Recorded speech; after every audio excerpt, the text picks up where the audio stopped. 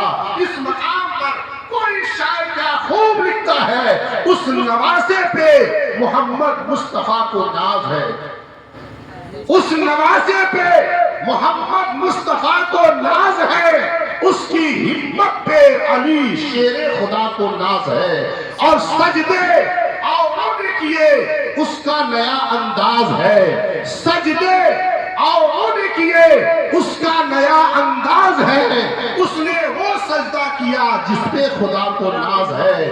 قُلْ لَا